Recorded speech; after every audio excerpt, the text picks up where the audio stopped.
यहोन्ना अध्याय 17। अहरोन की अंकुरित लाठी।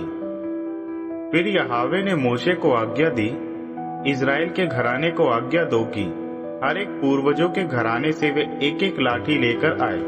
उनके पिता के सारे घर परिवारों से एक एक प्रधान। हर एक लाठी पर तुम उस नायक का नाम लिख देना। लेवी वंश की ओर से जो लाठी आएगी उस पर अहरोन का नाम लिख देना, क्योंकि हर एक गोत्र के प्रधान के नाम से एक एक लाठी ठहराई गई है।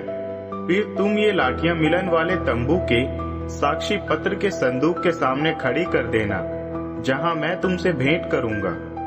तब होगा यह कि उस व्यक्ति की लाठी जो मेरा चुना हुआ होगा अंकुरित होने लगेगी। इस कार्य के द्वारा मैं इस्राएलियों द्वारा मुझ पर की जा रही बड़बड़ाहट को कम कर सकूंगा, क्योंकि इस्राएली इस समय बड़बड़ा रहे हैं। फिर मूसा ने इस्राएल के घराने से तथा उसके सारे प्रधानों से यह कहकर उनमें से हर एक से एक एक लाठी इकट्ठी कर ली।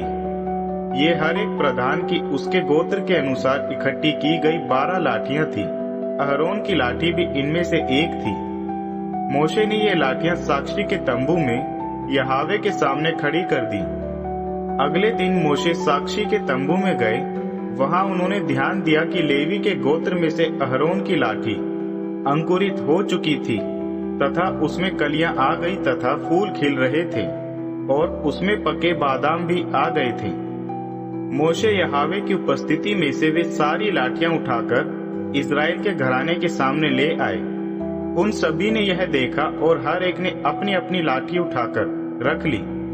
किंतु यहोवा ने मूसा को आज्ञा दी, अहरोन की लाठी को साक्षी के संदूक के सामने रख दो कि यह उन विद्रोहियों के लिए एक चिन्ह होकर रह जाए कि तुम उनके द्वारा मेरे विरोध में की जा रही बड़बड़ाहट ही समाप्त कर दो और वे अकाल मृत्यु के कोर ना हो जाए। मूसा ने यहोवा की आज्ञा के एक एक वचन का पालन किया। इसके बाद इज़राइल के घराने ने मूसा से कहा, सुनिए, हम तो नाश हुए जा रहे हैं, हमारी मृत्यु हो रही है, हम सभी की मृत्यु। हर एक व्यक्ति जो साक्षी तंबू के निकट आएगा उसके लिए मृत्यु दंड अवश्य आनी है। क्या हमारा विनाश निश्चित ही है?